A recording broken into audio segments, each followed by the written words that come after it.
Throughout history, the Romanov dynasty built its power on divine authority, imperial grandeur, and the illusion of moral perfection. For 3 centuries, Russian czars ruled as God's chosen representatives on earth, their every action scrutinized not just by subjects, but by heaven itself. But behind the golden gates of the Winter Palace, one Grand Duke lived a double life so dangerous it could have destroyed the empire itself. His name was Sergei Alexandrovich Romanov, the 7th son of Tsar Alexander II, a man whose public persona as a devout Orthodox Christian and devoted husband masked secrets that would have scandalized all of Russia. Born into the most powerful family in the world, Sergei appeared destined for greatness from the moment he drew his first breath in 1857. To the world, he appeared as the perfect imperial prince, tall, imposing, with piercing blue eyes and an unwavering dedication to God and country. He married a German princess in a ceremony that dazzled Europe, governed Moscow with an iron fist during some of Russia's most turbulent years, and presented himself as the embodiment of traditional Russian values.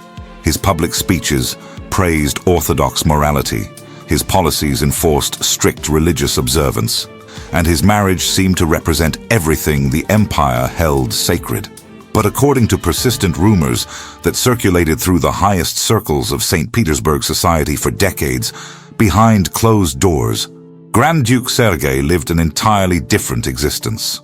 Contemporary accounts suggest he maintained intimate relationships with young men, carefully chosen from his military staff and personal retinue.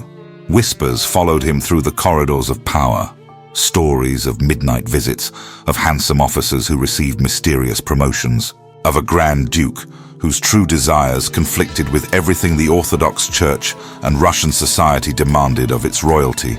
Court observers noted his unusual devotion to certain young men in his service, relationships that some historians interpret as going far beyond the normal bonds between a commander and his subordinates. His residence became a subject of speculation among aristocrats who wondered why so many beautiful young soldiers seemed to enjoy such unprecedented access to the Grand Duke's private quarters. In an empire where homosexuality was not just forbidden, but considered a crime against God and state, Sergei's alleged secret life represented the ultimate betrayal of imperial duty. Some historians believe his carefully constructed marriage was nothing more than an elaborate cover, a political necessity designed to protect both his reputation and the dynasty's sacred image. But this story isn't just about forbidden love. It's about the devastating price of living authentically in a world that demanded absolute conformity. Because when revolutionary bombs finally found their target in the Kremlin on February 17, 1905, they didn't just kill a Grand Duke. They silenced forever the secrets of a man who may have been Russia's most tormented royal, taking with him mysteries that the empire desperately wanted to keep buried. If you're ready to uncover the hidden truth behind one of Imperial Russia's most controversial figures, make sure to subscribe, because this is just the beginning of a story that history tried to erase, and the revelations ahead will shake everything you thought you knew about the Romanov dynasty.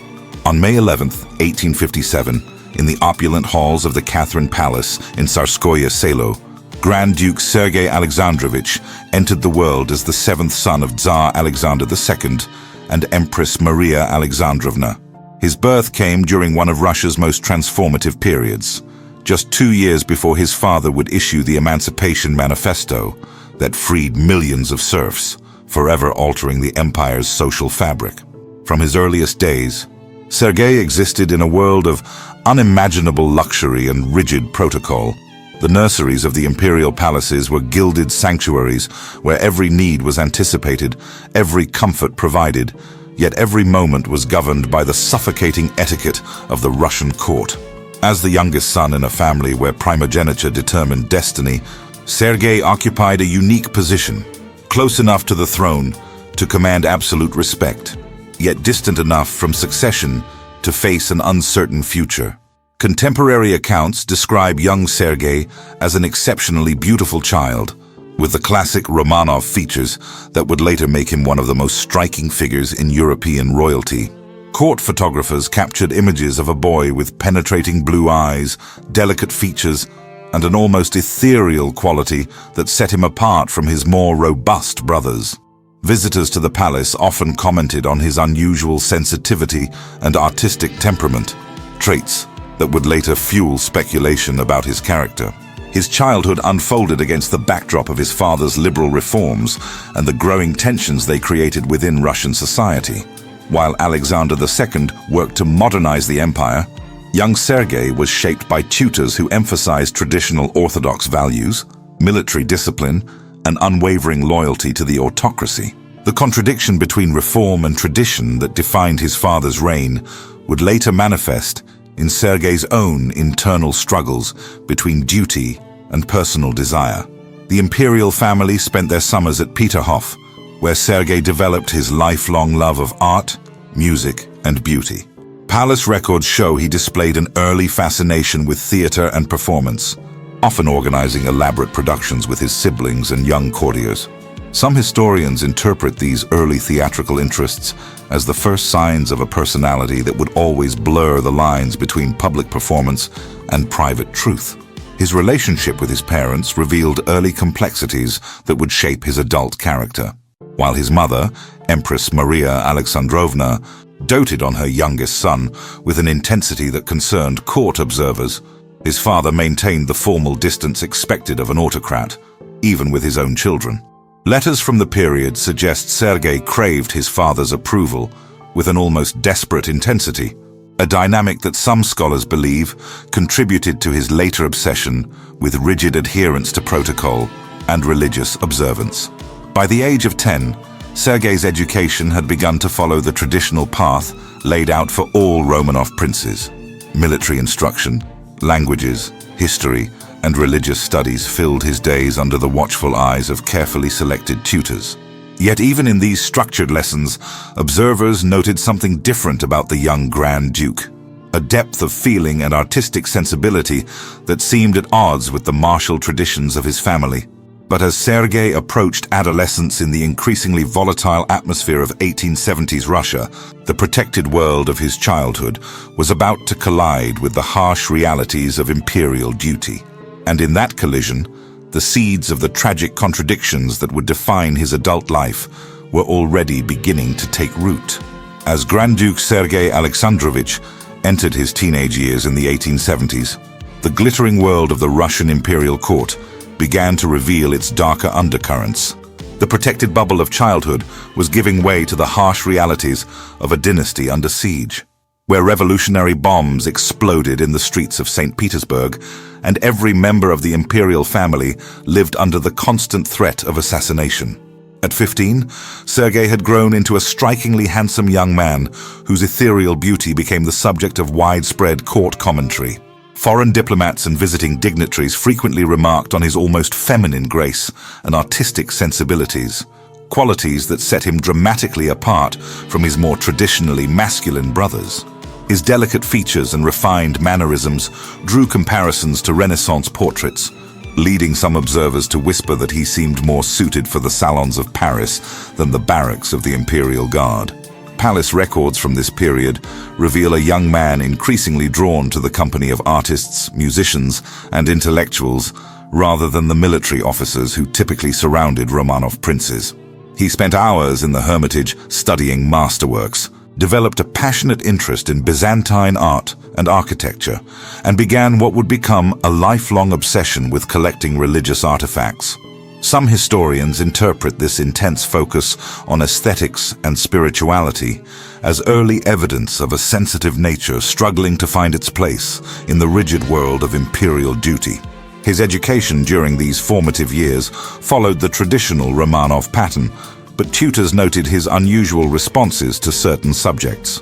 While he excelled in languages, art history, and religious studies, he showed little enthusiasm for military strategy or statecraft. Contemporary accounts suggest he was often found reading poetry when he should have been studying tactics or sketching architectural details instead of focusing on diplomatic protocols. The contradiction between his natural inclinations and imperial expectations became increasingly apparent during formal court functions. While his brothers moved easily through the masculine world of military ceremonies and hunting expeditions, Sergei gravitated toward cultural events and religious services. Court observers noted his tendency to form intense friendships with younger men in his entourage, relationships that some characterized as unusually devoted for the typically formal atmosphere of the Russian court. His mother, Empress Maria Alexandrovna, appeared to recognize something unique in her youngest son, and often defended his artistic pursuits against criticism from more traditional court members. Letters between mother and son from this period, according to historians who have studied them, reveal a special bond based on shared appreciation for beauty and culture. As political violence escalated throughout the empire, the imperial family retreated deeper into the protective cocoon of palace life. This isolation had a profound effect on young Sergei, who some scholars believe used the heightened security as cover for exploring aspects of his identity that would have been impossible in a more open environment. By 1875, as he approached his 18th birthday, the patterns that would define Sergei's adult life were already emerging.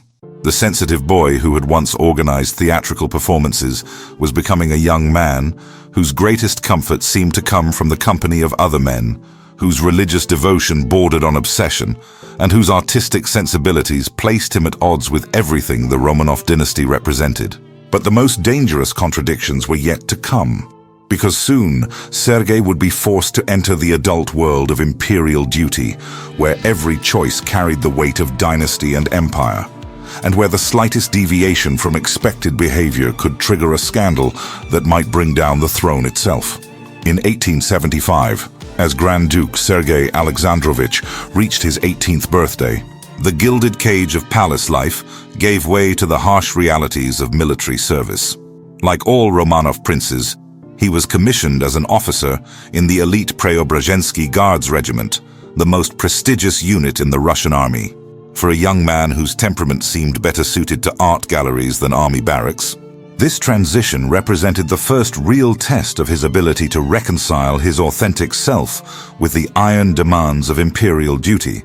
The Preobrazhensky Regiment was more than just a military unit.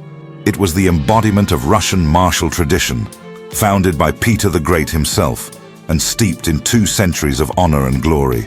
Its officers were drawn from the highest ranks of nobility, creating an intensely masculine environment where physical courage, military prowess, and unquestioning loyalty to the Tsar were the only currencies that mattered.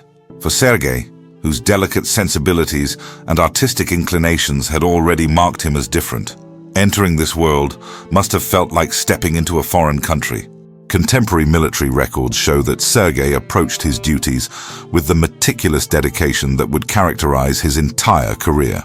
He mastered military protocols with an almost obsessive attention to detail, throwing himself into uniform regulations, ceremonial procedures, and the complex hierarchies of regimental life. Some historians interpret this intense focus on military formalities as a defensive mechanism, a way of proving his worthiness in an environment where his natural inclinations placed him under constant scrutiny. Yet even as he excelled in the technical aspects of military life, observers noted something distinctive about the young Grand Duke's approach to his fellow officers. While maintaining the formal distance required by his rank, he developed particularly close relationships with certain junior officers who served as his aides-de-camp and personal staff. These relationships, according to memoirs and letters from the period, were characterized by an unusual intensity that went beyond typical military bonds. Palace gossip from this era, preserved in diaries and correspondence of court members, began to include whispered speculation about the Grand Duke's private friendships.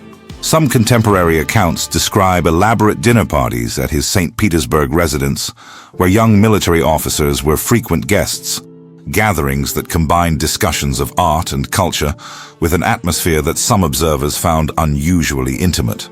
The young Grand Duke's living quarters became a subject of particular interest among court watchers. Unlike his brothers, who maintained traditionally masculine military accommodations, Sergei's rooms were decorated with religious icons, artistic treasures, and luxurious fabrics that created an almost salon-like atmosphere. Military colleagues noted his habit of entertaining select young officers in these private spaces, relationships that some historians suggest may have provided emotional intimacy that his public role made impossible to find elsewhere. Tell me in the comments what part of this story shocks you the most so far. And if you're enjoying this documentary, make sure to subscribe for more stories like this.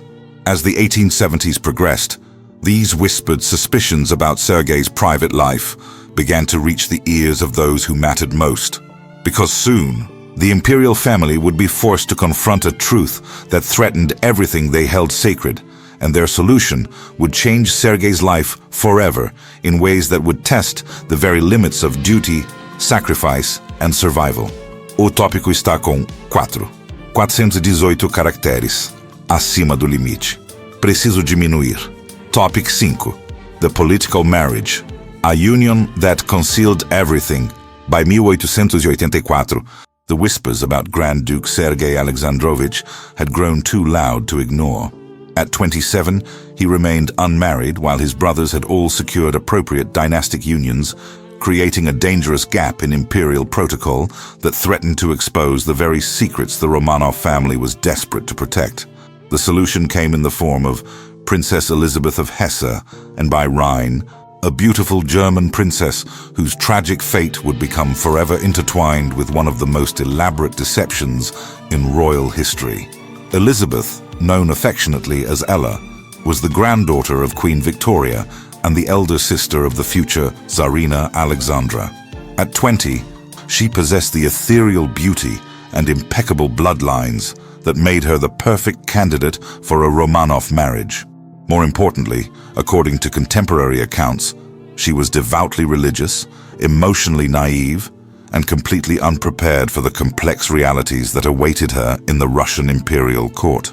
The courtship, by all historical accounts, was a carefully orchestrated performance designed to serve multiple purposes. For the imperial family, Sergei's marriage would silence the growing speculation about his private life and provide the dynasty with the appearance of moral respectability it desperately needed. For Sergei himself, some historians suggest the union represented both salvation and sacrifice, a chance to conform to imperial expectations while potentially destroying any hope of authentic personal happiness. Contemporary observers noted the unusual dynamics of their engagement. While Sergei displayed all the appropriate public gestures of romantic devotion, those closest to the couple remarked on an emotional distance that seemed strange for newly engaged lovers. Elizabeth's letters to her family, preserved in royal archives, reveal a young woman who appeared more devoted to the idea of religious duty than passionate love, describing her future husband in terms of admiration and respect rather than romantic affection. The wedding ceremony itself, held on June 15, 1884, in the chapel of the Winter Palace, was a magnificent spectacle that dazzled European royalty while concealing the profound contradictions at its heart. Photographs from the event show a strikingly handsome couple, but careful observers noted something cold and performative in their public displays of affection. What followed was a marriage that, according to multiple historical sources, functioned more as an elaborate court performance than an intimate partnership. The couple maintained separate living quarters, followed rigidly formal protocols even in private, and gradually developed what some scholars describe as a relationship based on mutual religious devotion rather than physical or emotional intimacy. Elizabeth threw herself into Orthodox spirituality with an intensity that surprised even the deeply religious Russian court.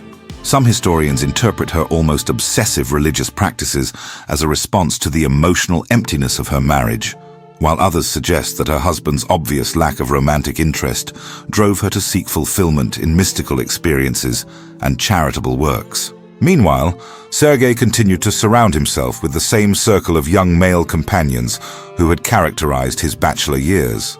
Court records show that his household staff remained predominantly male. His closest advisors were handsome young officers, and his private social life continued to center around intimate gatherings with men whose relationships to the Grand Duke some observers found difficult to categorize. But this elaborate deception was about to face its greatest test, because soon Sergei would be given a position of unprecedented power and responsibility, where every aspect of his private life would come under the most intense scrutiny imaginable, and where the contradictions between his public role and hidden desires would threaten to explode into scandal. In 1891, Tsar Alexander III made a decision that would transform his brother Sergei's life and inadvertently create one of the most controversial chapters in Russian imperial history. At 34, Grand Duke Sergei Alexandrovich was appointed Governor-General of Moscow, a position that granted him virtually unlimited power over Russia's ancient capital and its surrounding provinces. For a man whose private life was already the subject of whispered speculation, this appointment would place him under intense public scrutiny while providing unprecedented opportunities to indulge his hidden desires. Moscow in the 1890s was a city in violent transition. Industrialization had created vast wealth alongside desperate poverty, while revolutionary movements grew stronger each year. The Governor-General's role was to maintain order through whatever means necessary, making Sergei one of the most powerful men in the empire. Historical records show he approached this responsibility with obsessive attention to detail, but with a severity that would earn him a reputation as one of Russia's most feared officials. Contemporary accounts describe Sergei's administration as marked by an almost pathological need for control. He implemented strict censorship laws, expanded police surveillance networks, and authorized harsh crackdowns on any form of dissent. Some historians interpret this extreme authoritarianism as psychological projection, a man who could not control his own forbidden desires, compensating by exercising absolute control over everyone else. His treatment of Moscow's Jewish population became particularly notorious, culminating in 1891, when he ordered the mass expulsion of Jews from the city during Passover. Official records show that over 20,000 people were forced to leave their homes with only days' notice, their businesses destroyed, and families scattered. While such anti-Semitic policies were not unusual in Imperial Russia, the brutality and timing of Sergei's actions shocked even his contemporaries. Yet behind this public facade of religious extremism and authoritarian control, Sergei's private life continued to follow patterns that some observers found increasingly difficult to ignore. His official residence in Moscow became known for its unusual atmosphere, a masculine environment dominated by young military officers, personal secretaries, and advisors whose qualifications seemed to depend as much on physical attractiveness as professional competence. Court documents and memoirs from this period describe elaborate dinner parties and private gatherings where Sergei entertained select groups of young men in settings that combined official business with an intimacy that some found inappropriate. His household staff, according to contemporary accounts, was chosen with unusual care for their youth and appearance, creating an environment that fed persistent rumors about the true nature of the Governor-General's private relationships. The contrast between Sergei's public persecution of others and his own hidden vulnerabilities created what some historians describe as a profound psychological contradiction. Here was a man who wielded absolute power over millions while living in constant fear that his own secrets might be exposed. His wife Elizabeth retreated deeper into religious mysticism and charitable works. Contemporary observers noted her increasing isolation from her husband's inner circle and obvious discomfort with the masculine atmosphere that dominated their official residence. But this dangerous balancing act between public authority and private vulnerability was about to become even more precarious, because soon Sergei would encounter individuals whose relationships with him would cross lines that no amount of power could protect, relationships that would ultimately threaten everything he had worked so carefully to conceal. During his years as Governor-General of Moscow, Grand Duke Sergei Alexandrovich's private life took on an intensity and recklessness that would have been unthinkable in his younger days at court. The absolute power of his position seemed to embolden him, leading to relationships that, according to persistent contemporary rumors and police reports, crossed every line that imperial society had drawn around acceptable behavior for a member of the royal family. Among the most whispered about figures in Sergei's inner circle was Captain Alexei Ignatiev, a strikingly handsome cavalry officer who served as the Grand Duke's personal aide-de-camp. Court documents reveal that Ignatiev lived in quarters adjacent to Sergei's private apartments and enjoyed unprecedented access to the Governor General's daily life.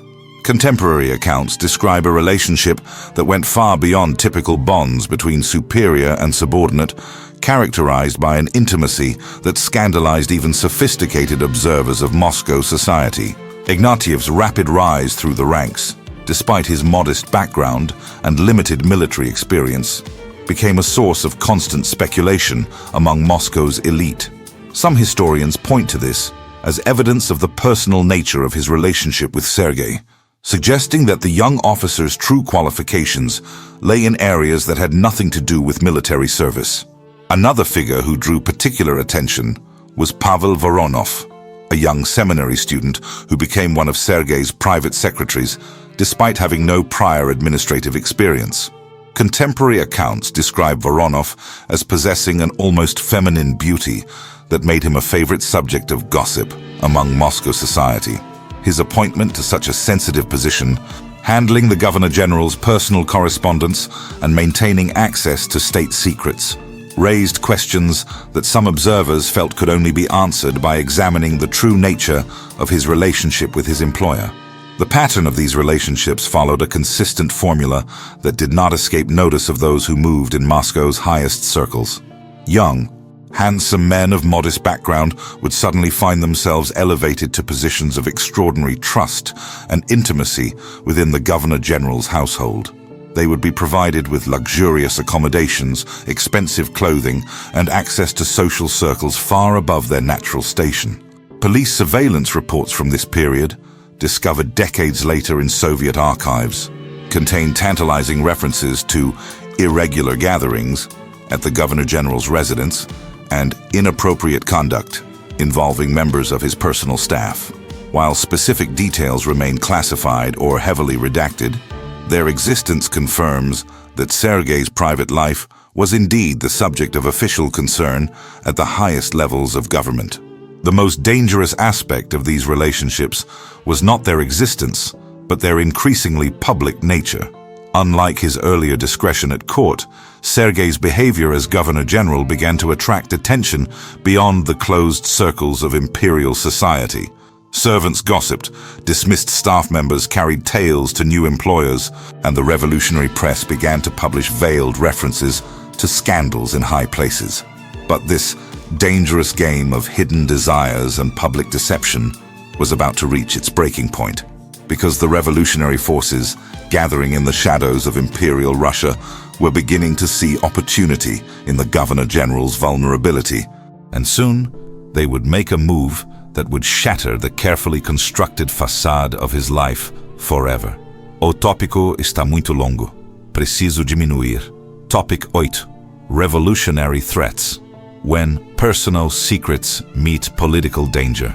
By the early 1900s, the revolutionary movement that had been gathering strength across the Russian Empire began to focus its attention on one of its most hated symbols of autocratic power, Grand Duke Sergei Alexandrovich. His brutal policies as Governor General of Moscow had made him a prime target for assassination. But what the revolutionaries discovered about his private life would provide them with weapons far more dangerous than bombs or bullets. The Socialist Revolutionary Party, led by the charismatic and ruthless Ivan Kalyaev, had been planning Sergei's assassination for months when they stumbled upon intelligence that changed everything.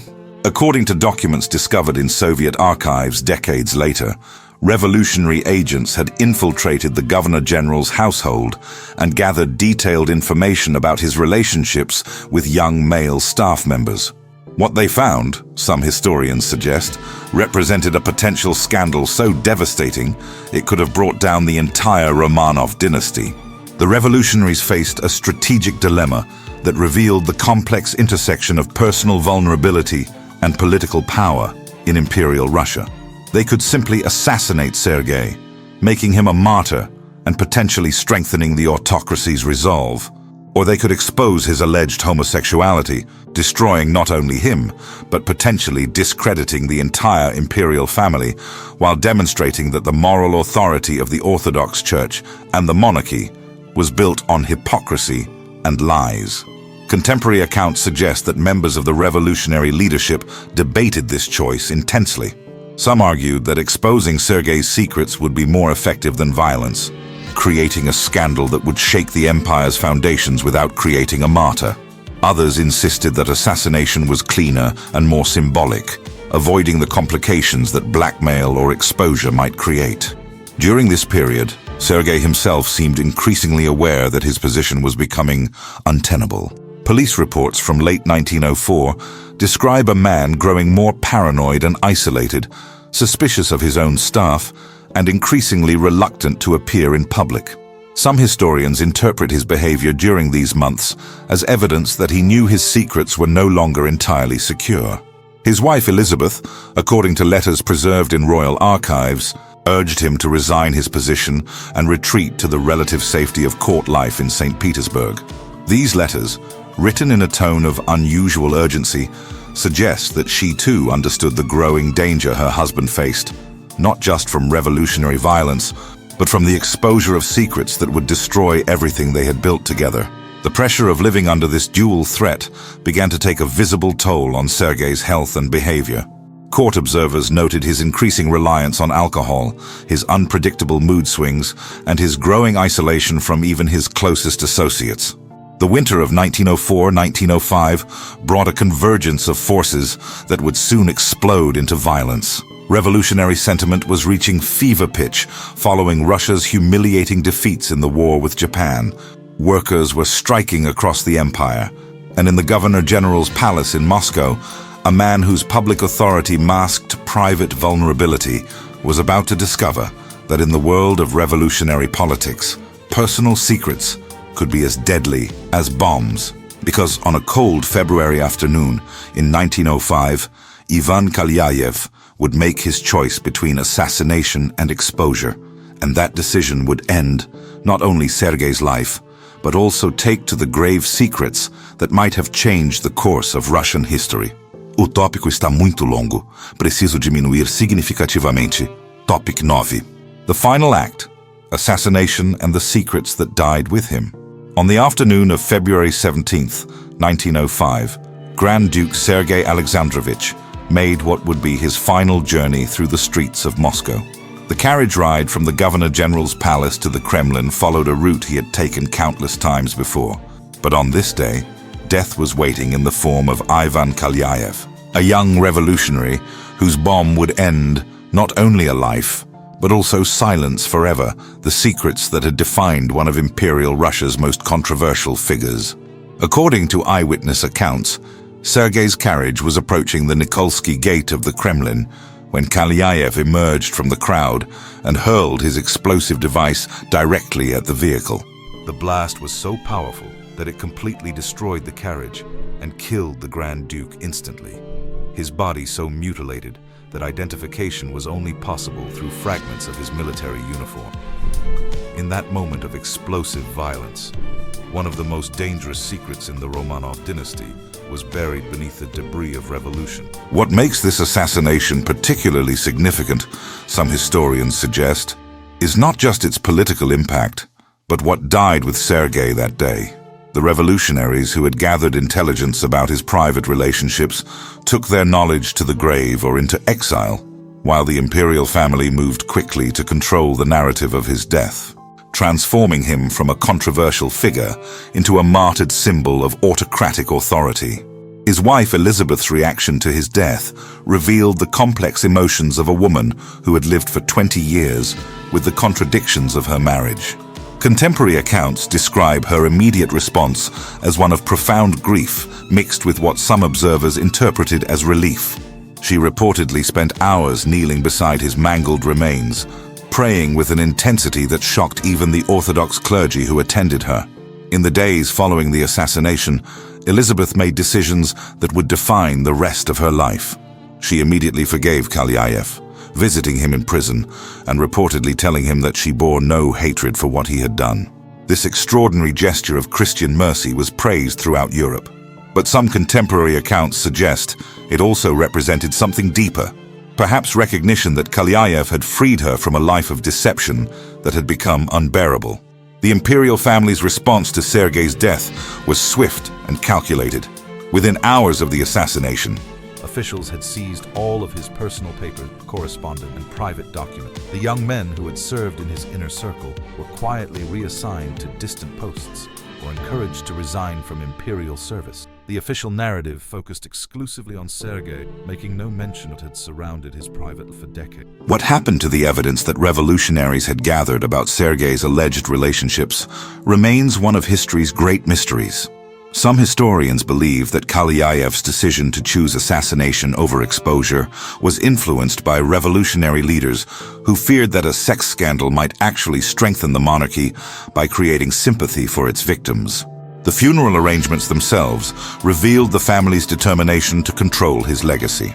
Sergei was buried with full imperial honors in a ceremony that emphasized his service to the Orthodox Church and his devotion to traditional Russian values.